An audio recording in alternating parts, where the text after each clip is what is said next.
So let's put this thing into perspective. What's going on here?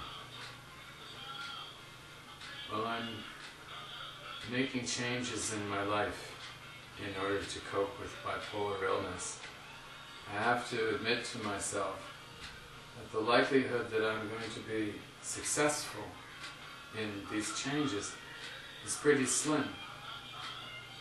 That is to say, bipolar illness is such a strong, overwhelming force that no matter what sort of mental discipline I fool myself into believing I can come up with, well, the reality is going to be something different.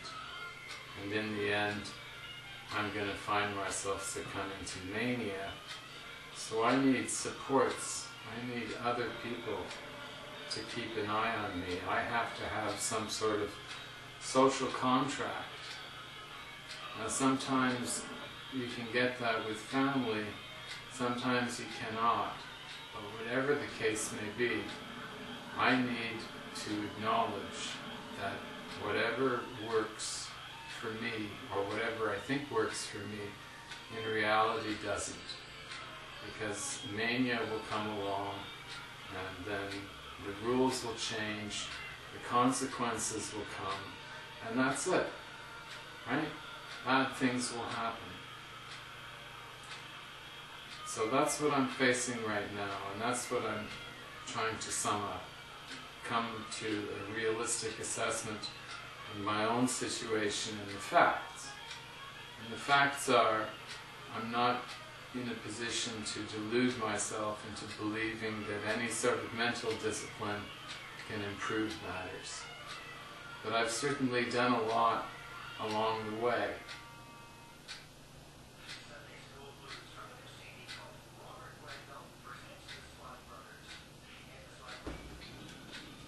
So Saturday night, the blues.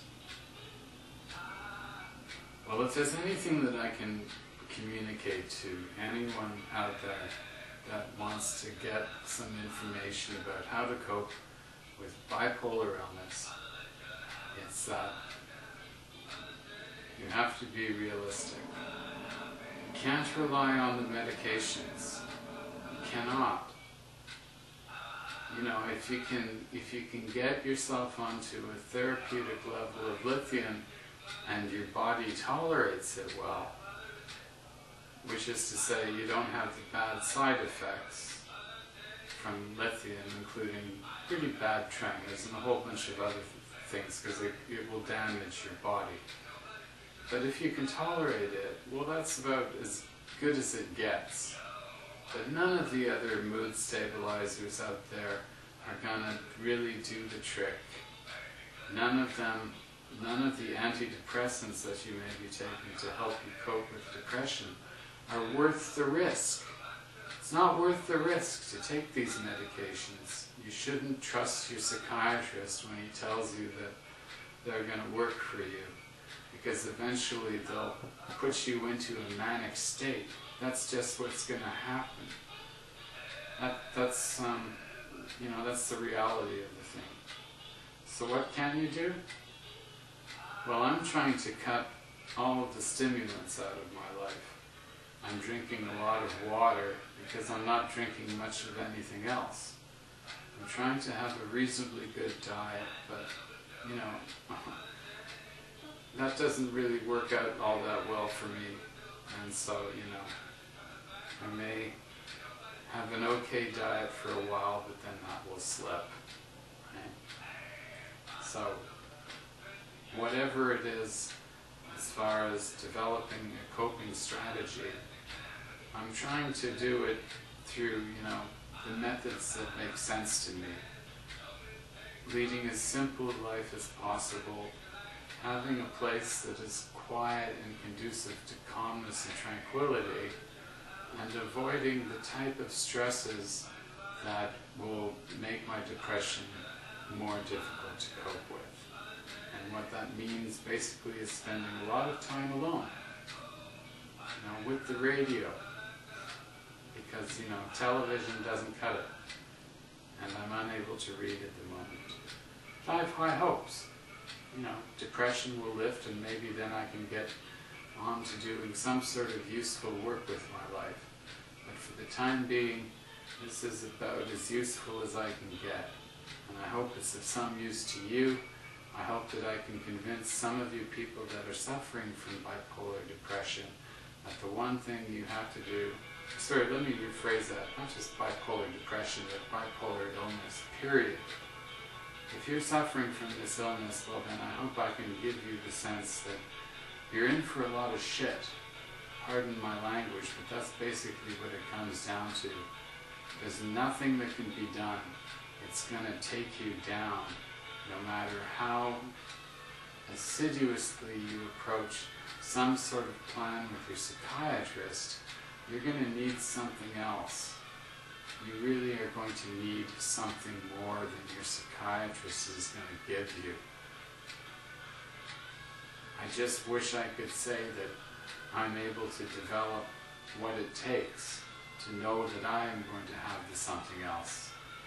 The only thing I can say is, practice in learning experiences, sometimes your bipolar experience has consequences that are so severe that you're afraid.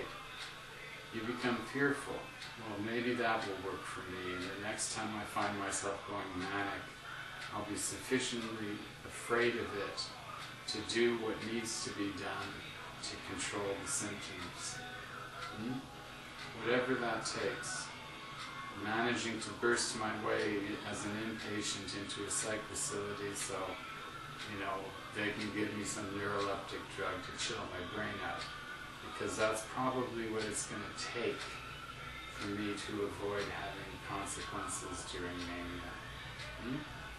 So, I'm being realistic, and I want to be realistic with you about what your chances are with bipolar illness. And you know what? They suck. They really do. I've had this illness for 20 years now as a diagnosed bipolar 1, and I've managed to cope for years, quite successfully, without the medications. So, I can tell you that you can do that, but eventually your circumstances will begin to slip away, your judgment will recede. But what I'm saying is those years when you weren't taking the medications is probably a good idea. So, whatever your strategy is, keep that in mind. Maintenance therapy for bipolar illness is not necessarily the way to go, because the medications mess you up.